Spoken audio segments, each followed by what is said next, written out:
السلام علیکم۔ آج میں آپ کو ایک واقعہ سناتا ہوں حضرت عمر رضی اللہ تعالی عنہ کا عدل و انصاف۔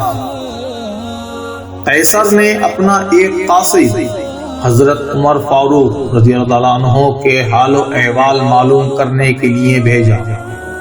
جب وہ قاصد مدینہ آیا تو دیکھا کہ یہاں تو کوئی محل وغیرہ نہیں ہے اور نہ ایسا کوئی گھر ہے جس سے پتہ چلے کہ یہاں کوئی بادشاہ رہتا ہے۔ مدینہ کے لوگوں سے پوچھا تمہارا بادشاہ کہاں ہے؟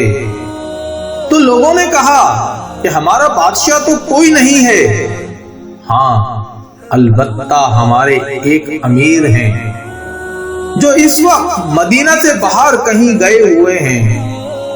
وہ قاصد حضرت عمر رضی اللہ تعالی عنہ کی تلاش میں نکلا تو ایک جگہ دیکھا کہ حضرت عمر رضی اللہ تعالی عنہ زمین کو فرش بنائے ایک درخت کے سائے میں سو رہے ہیں اور اپنا سر اپنے درے پر رکھا ہے اور آس پاس کوئی پہرے دار بھی نہیں ہے۔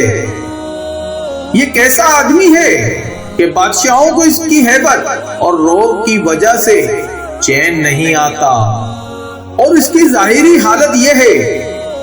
اے عمر، واقعی تو نے لوگوں میں عدل قائم کیا، ان کو امن دیا، تبھی تو آرام کی نیند سو رہا ہے۔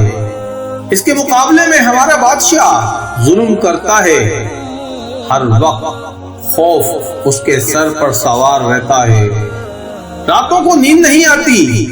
میں گواہی دیتا ہوں کہ تیرا دین حق ہے۔ اگر قاصد بن کر نہ آیا ہوتا تو ضرور اسلام لے آتا، البتہ میں واپس جا کر مسلمان ہو جاؤں گا۔